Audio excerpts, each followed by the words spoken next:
Hello beautifuls, this is Aromie here and welcome back to Cinderella Phenomenon. Sorry if my... Jesus. Sorry if my voice sounds a bit funky. I am still a little bit sick. I had to mute real quick to clear out my coughing. But here we are with Cinderella Phenomenon. With Chevalier? I don't know if that's how correct. I don't know if that's the correct way to pronounce his name. I have no idea, but I'm pretty sure we're about to be done with this route. The marching was quiet when we returned. Everyone had already disappeared into their rooms, and so I went straight to mine. I also forced Chevalier to go back to his. He has been on his feet all day, and he needs the rest. I plopped down onto my bed as soon as we returned home. I glanced briefly to the side where Chevalier's bouquet is in the vase Parfait had given to me. Who is it? Parfait, come in. You've returned. Parfait looks paler than normal. I realized with a start that Chevalier did not tend to her at all today. Don't look at me like that. I'm fine. How were the soldiers at the clinic? Not good. Many of them have been gravely wounded. Some said they remembered magic. Others say they do not remember anything at all. The shadow falls over Parfait's expression as she sighs. So the circumstances are dire than we thought. It is a good thing Chevalier is there to lend a helping hand. Did you all manage to come up with a plan? It's proving more difficult than we anticipated. Delora and I are willing to put ourselves in danger. Watts is too, because he can use magic to a certain extent. The Knights and Karma have their blades. But Chevalier, I don't want to involve him in this. Because you're worried about him. Of course I am. You've grown, princess. You remind me of a younger Hildire. Back then, Hildire was both calm and resilient. One moment she could be smiling ear to ear, the next she could be strict and unmovable as the coldest ice. The two of us were like sisters. We did so much together. We learned together, explored the kingdom together. I can say with all certainty that we were the best of friends. And then the fairy tales happened. When Hildire killed the first human, she was corrupted. Her darkness swallowed her whole. I do not remember a time before Mother was corrupted, and so I cannot imagine the woman Parfait describes. I know the old Hildire would have wanted to show you the beauty in things, princess. She would not want you to suffer. I'm sorry you become so embroiled in things. It was inevitable. If Delora hadn't cursed me, then I would still be in the palace, and I would be just as helpless as everyone else. So while I am out here, I have the responsibility to help everyone. I touched the incomplete glass slipper at my neck. I still haven't even done 3 good deeds. Don't look so sad. You will complete your 3 good deeds and things will go back to normal. And of course, you'll still have friends here when you return. And come your 18th birthday, Delora and I will teach you about magic. Watts is eager to help too. But for now, our top priority is a plan. Rest easy, princess. Things will work out. It is hard to believe that this problem could be so easily solved, but I will try to believe. When Parfait leaves, I am left to my own thoughts. I hope everyone at the palace is okay, and that they can hold on until we come up with our plan. But I feel like we are already running out of time. Oh, Chevalier. Days go by and I find myself assisting Chevalier at times. Other times I remain at the march and help conceptualize a plan. None of our plans have actually shown any promise yet, but with all our minds put together, we should be able to come up with something. A week later, I find myself standing outside the clinic door waiting for Chevalier. I'm sorry to have kept you waiting, princess. You can drop the title, you know. Michiko, but you are a princess in my eyes. Aww. Yes, but you don't need to address me by title. Just my name is fine. Chevalier reaches out to take my hand, then immediately pulls his hand back, eyes wide. Ah, I forgot. I forgot it, sorry. Forgot what? The medicine that I needed for Parfait. Give me a moment, Michiko. Chevalier plants a quick kiss on my forehead before running inside. I stare at the stars as I wait. Oh god.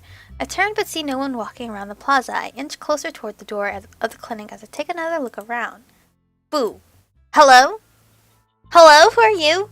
I suddenly see the silhouette of a man. He takes a few more steps toward me and then stops in front of me. What's this guy? I recognize him immediately. His appearance left quite an impression on me the last time. Out at night by yourself. Certainly you know that wolves prowl these streets at night. What do you want? I take a step back and press myself to the door. I reach for the door handle, but the man reaches out a hand to grab my wrist, holding it to the door. I'd say my answer to that question is complicated, princess. By the expression on your face, I must have hit the nail right on the head, eh? You are the princess. How do you know who I am? That is part of the mystery, isn't it? I attempt to wrestle my wrist out of his fingers.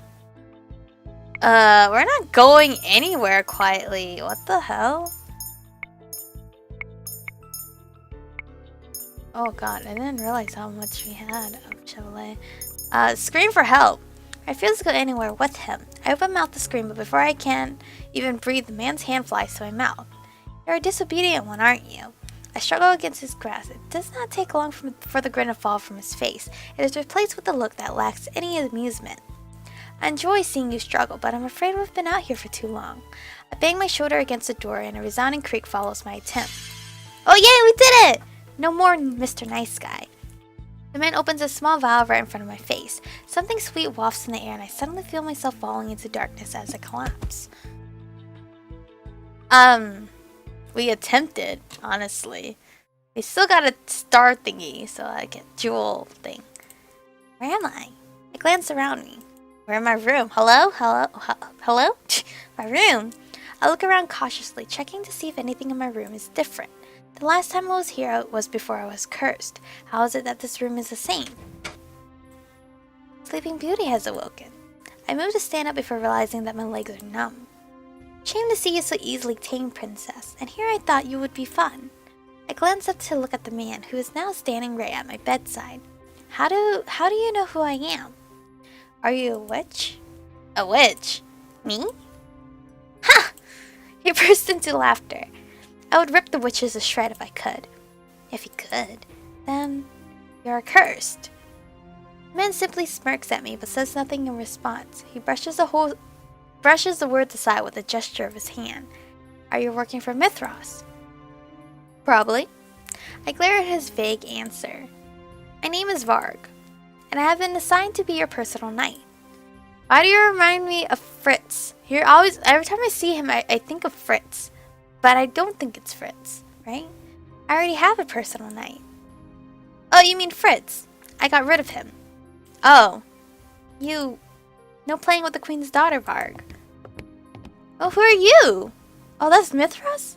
Mithras enters the room. Now he stands in the doorway, eyeing the both of us with a smile that is so oddly reminiscent of his usual one that makes me sick. Mithras. Princess, you look more and more like your mother every day. Why, the scowl on your face is almost a perfect reflection. He moves to stand in front of me. At the same time, Varg begins to take slow and careful steps to the edge of my room. What have you done with everyone? Inconsequential or consequential? What? Mithras clicks his tongue impatiently. Inconsequential or consequential people? I narrow my eyes at him. I have no idea who he defines as inconsequential or consequential. Where are the king and the rest of the family? Where is Fritz? Were you the one who killed Sir Alcaster? Inconsequential and consequential then. What is that word? Am I pronouncing it right? To start, your knight is gone, princess. I replaced him with Varg here. Alcaster. Well, we had a common cause at first. We both wanted the crown. Sir Alcaster was also betraying the king? But Alcaster was a brute. He wanted to needlessly kill the royal family and steal the crown for himself. At first, I had thought he was calm and calculating. But it turns out that he was just a power-hungry fool. Though I did want to take the crown, I wanted to avoid the bloodshed of certain important people. Mithras smiles at me. It is a look that makes my blood run cold. So I disposed of him and the rest of his knights. Oh, but don't worry, princess. I assure you that your family is resting in their rooms, just like you are resting in yours. What? Don't worry, you will see them shortly for dinner. I have my doubts about Mithras' story, but if what he said was true, then Sir Alcaster wanted to kill the royal family and Mithras saved them. But then he disseminated the knights and took the royal family hostage? Why would he do such a thing? They were prisoners then. Prisoners in their own home? Nonsense! We're all just awaiting the queen's return together. The queen? It's only a few pieces beginning to fit together. The queen? He cannot be talking about Ophelia. Laura, you think witches are capable of bringing back the dead? Mother is dead. Is she really? You can bring Mother back from the dead? We can't, Princess. We? The Queen has been resting for a long time, waiting for you to gain your powers so that you can help her escape her prison. You're not making any sense. I struggle to keep my words from faltering. How is Mother alive, and what does he mean by a prison? The Tenebrarium is the Queen's prison. It is linked to the Queen's powers. Though others presume she was dead, the Queen sealed the last of her powers inside the crystal. All she requires is your power, Princess. My power? When you become the next barrier, you will have the ability to release the Queen from her prison. Her birthday is in a week. Then, that is when I am meant to take on the responsibilities of becoming the barrier, though Parfait and Delora never went into more detail beyond that. You'll finally get to see your mother again, Princess. I still cannot quite take in everything he has just said. However, if Mithras had approached me before the curse, I would have helped Mother in a heartbeat. But it was Mother who was the last Tenebrarium barrier and the one who brought darkness to Angelique. I once believed that Mother was the only person to ever love me. Now I know that I was wrong, that she shut me in from a world that I should have known. But still, even now, I wish she was here. I take a deep breath, but I cannot afford to be selfish. I cannot put anyone else in danger. I will not help you. You don't have a choice, Princess. I've set the stage for my queen's return. All that's left is to free her from her cage. We still speak more of this at the dining table. Mithras leaves the room, leaving me briefly with Varg. Varg smiles at me beneath his mask, then brings his index finger to the mid-temple of his head and loops it. He mouths the word crazy. He said you would tear witches apart, so why do you serve Mithras? A good question. You're not going to answer me. How perceptive of you, Princess. He smirks at me before following Mithras out the door. I am once again left by myself in the room. Everything Mithras just told me swirls through my mind. My mother, alive? And he killed everyone only to take the crown and keep it for her. A shudder runs through my body. She cannot return. I spend the next hour looking around my room for things that might aid my escape. I know where everyone else's rooms are too, but I have no idea how heavily guarded they are, and I doubt I could help them. I feel like my voice is very strained, and I hate it. Blah! I hate it so much. I must return to the marchand. I test the window, but it is locked, probably with magic. I search my shelves. I feel like there's like something stuck in my throat. A little froggy, like my teachers would tell me. Just weird. The dolls that used to comfort me can do nothing for me now. Last, I check my drawers, but though there are many things in them, there is nothing that looks like it could help me escape. As I am searching, I come across a book and pause to pick it up. Ooh! That looks like a chest more than a book. I remember this. It was given to me by my mother with strict instructions not to open it and always keep the key hidden. I search the drawer again for the key. The moment I begin to set the box down, I see it. Oh, okay, it's box. Maybe I read book instead of box. Down, I see a small golden key at the bottom of the drawer. I pick it up and I'm about to open the box when I stop. This is hardly a priority right now. I set the key down next to the box. I should be searching for a way to escape. What do you mean? What if the escape is in that box? I turn to see Varg's smiling face at the door. You look like a criminal who's just been caught doing something naughty. Says the criminal himself. Maybe we're meant for each other. In another time, okay, Varg? In another lifetime. I narrow my eyes as he approaches. Behind his back, I can make out the open door. Don't even think about it. You don't want me to pounce you in the hallways, do you? That would be unpleasant. Varg grabs my wrist. I attempt to struggle free, but he holds tight to me. I will be your escort to dinner tonight. I keep my head held high as Varg escorts me from the room. But they don't remember me. They don't know that I'm the princess. They're probably like, who's this random chick that's sitting with us? On the way to the dining hall, I glimpse the rest of the palace. It is mostly empty, save for a few soldiers. The soldiers that do stand there have a glazed look in their eye and look right through me. Puppets. A spell cast by Mithras. Varg does not answer me as he pulls me through the hallway. Soon I find myself in the dining hall. The guards usually standing by the walls are gone. Now there's only the royal family, and they seem to be unharmed. You? I can see recognition in the king's eyes. My heart flutters as he stands, or tries to. He manages to rise, but only just barely. I notice that his feet stay firmly planted where they are.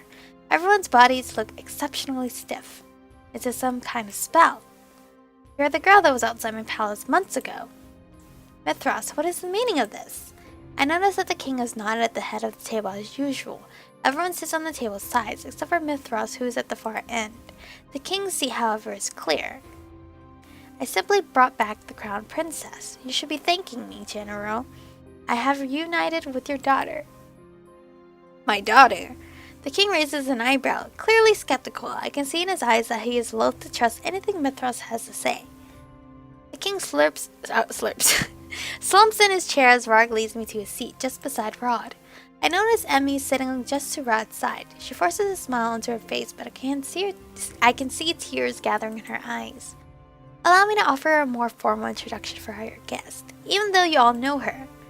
Her name is Michiko Riella Britton, and she is the crown princess of Angeli, and your blood daughter, Gennaro. The king looks at me again. This time there is more uncertainty in his gaze. Prince Rod will tell you, won't he? Rod? Rod looks at me, his gaze quiet but expectant. The hell kind of option? Oh, please, Claude. I'm indeed the crown princess? It is nice to meet you. I don't know. This is my chance to prove to them that I am the princess. The king never believed me before, but here I can convince him. I am indeed the crown princess, Michiko Riella Britton. I told you before, your majesty, but I was cursed and you did not believe me. Now no one remembers who I am.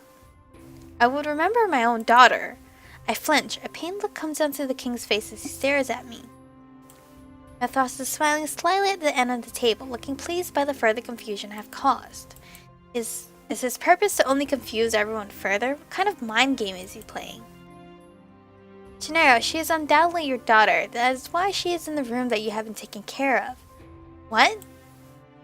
The king's eyes widen. He looks at a loss for words. Princess, the king has been keeping your room clean and tidy for the sake of nostalgia, and he has no idea why. Magic works in interesting ways, doesn't it? I was wondering why my room was unchanged, but could it be that the king remembers me somehow? I look up at him, but he has already glanced away from me. His expression a complicated twist of confusion and helplessness. It seems that even the king does not fully understand. I turn to Mithras. It can work in both good and bad ways. Ah, yes, the fairy tale curse is terrible, isn't it? I catch Varg's eyes from the side of the room. He glances away from me, and I follow his gaze to the corners of the room. I hadn't noticed them before, but now I see cloaked figures hiding in the shadows. Witches. They must be the ones holding everyone in place if they try to escape. But not all magic is terrible, like the magic we will use to revive the queen. You're insane! Hildire is mad. You have no right to refer to her by name. A sudden chill envelops the room. I can feel actual icicles on the table. I pull my hands away. I don't know if I chose correctly, so I felt like we talked a whole lot. It's nice to meet you. There's no point in trying to convince the king of my birthright here and now. I would only confuse him more, and now is not the time or place. I glance at Mithras, who is smiling at me expectantly. Besides, Mithras must have a reason for insisting on my birthright right now. Most likely, he just means to confuse the king more. If that is the case, I will not play into such a petty scheme. My name is Michiko. Thank you for your kindness that one time. Oh, Rod's shocked all of a sudden. Okay, I guess that was better. Rod looks shocked. I scowl at him before turning to look at Mithras. Mithras' smile is twisted into a frown. I feel proud in seeing him caught off guard. Ah, okay. Michiko, what are you doing here? Because you obviously don't remember what's going on. Now, we're going to eat dinner, and we're going to enjoy it. And every day will be just like this until the queen returns. Rod glares across the table at Mithras. Why? Why would we not enjoy dinners together? That's not what I meant. Why go through this charade day after day? I stare across the table at Mithras, glaring. I already told you before, I had to clear this place of traitors. Alcaster planned on stealing the crown, and I stole it back. But because the time of the queen's arrival is so close, I have decided to keep the crown with me until I can return it to its appropriate owner. Queen Hildyre is the true owner of the crown. I thought it best that we all wait out her arrival together. But know this, when my queen demands it, I will kill all of you. I simply refuse to act without her orders. Okay. This time guards come into the room with food. They set it before us, and we are forced to eat beneath Mithras' watchful gaze. Though I try to spot an opening in the dining hall, I can find no way out. This really is prison. 2 days pass, and I have been searching for ways out and trying to ease more answers out of Varg and Mithras. Neither of them is very forthcoming. Both enjoy speaking in riddles. Varg especially is an enigma. Whenever I try to ask him about Fritz, he smirks at me and remains silent. Fritz is dead, bro. Dead and became a Varg. At least that's what I keep thinking. What? Not going to try to ask me questions tonight? I'm not going to get any answers from Varg, and it is almost my birthday. I need to find a way out of here. I'm disappointed. You're the only fun I have in here, princess. Maybe if I am quiet, he will leave me alone. If you're just going to be quiet and sulk, I guess I should be going. Remember, don't try anything funny. There are knights just outside your door. Varg bows mockingly. He leans down to pat me on the head before he turns and leaves. He even patted me on the head. I cannot give up.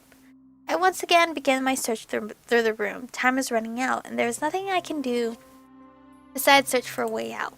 But I know that if I leave my room, the knights will catch me immediately. If I had a weapon, I might stand a chance.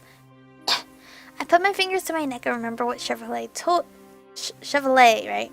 Not Chevalier. Chevalier told me about it. Sleep. Hello? The sound comes from outside my door. It is a woman's voice. Oh, is it Delora? The door opens and suddenly Chevalier and Delora are both in my room. Princess! Oh, it's so nice to see you! Oh, I missed you so much! I started to see Chevalier standing before me, his eyebrows drawn over his eyes with great worry, and beside him stands Delora with her arms crossed. Well, aren't you a sight for sore eyes? We're here to stage a daring rescue. I rush to Chevalier and wrap my arms around him. He puts a hand on the small of my back and smiles down at me. We're going to get you out of here, princess. How did you both get in here? With the power of magic. Dramatic, even at a time like this. The two exchange a look before looking at me seriously. Parfait wants the knights, and Karma are all here. We thought we'd just be fighting witches, though. We weren't expecting the knights. No matter what we said, we couldn't get through to them. They're under a spell. Mithras wants to release Mother. Both of them look at me with confusion. What? Mother is still alive, just inside of the Tenebarium. Mithras wants to bring her back. That is impossible. The queen is still alive? Chevalier looks worried while Delora's expression is more rigid and resolute. We cannot let that happen. I don't know how the queen would be alive in the first place, but... well, we'll worry about that later. Right, we have time to discuss the specifics of everything, but right now we need to get out of here. Right, everyone is keeping the guards and the witches busy for you, princess. I'll distract Mithras. Chevalier, I'm counting on you to get the princess to safety. That's why I'm here. Princess, can you guide me through the palace? Can I just leave everyone here? Don't worry, Garland is seeing to saving your family. No, I cannot just leave everyone in the marchand here to do things for me. Michiko, we cannot afford to lose you. I told you I would do anything to protect you, and I will. The sooner you're safe, the sooner we'll have the advantage. You are the legitimate heir to the throne and the next Tenebrarum barrier. You cannot let yourself remain in Mithras' hands. The situation is indeed most dire, so for now we must hurry. I nod my head feebly. Without another word, the three of us head toward the door. Delora exits first and stops immediately. Oh, I almost run into her. I glance through the doorway and see Varg waiting just outside, holding a blade across Delora's neck. Ooh! Delora holds up her hand and deflects the sword as it slides harmlessly past her neck. Varg slides away, still holding out his sword. His usual smirk is half-hearted at best. Get out of our way! You're awfully demanding, aren't you? Pretty please? Pretty please? Okay. No can do, m'lady. Shame. Looks like I'll have to destroy that pretty mask of yours, along with everything else underneath.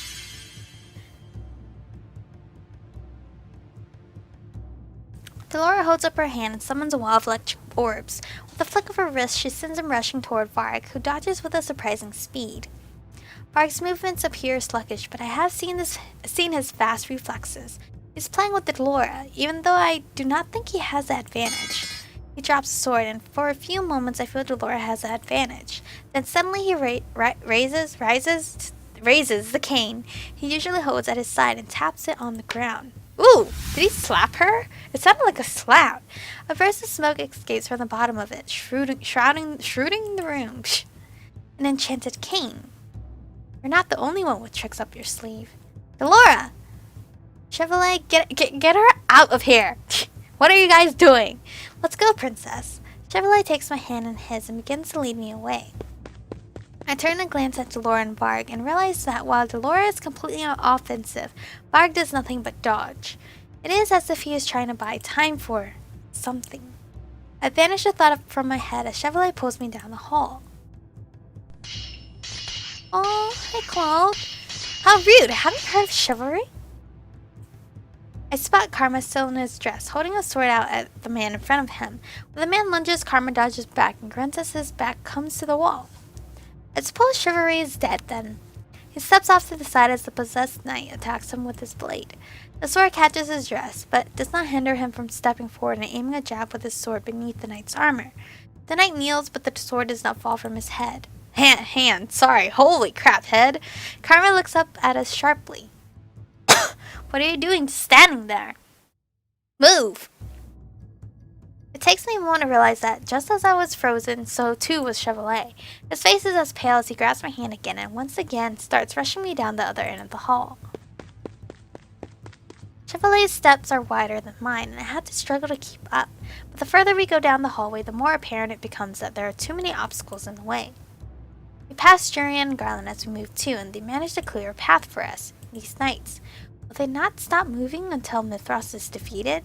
I hope the king and everyone else is safe.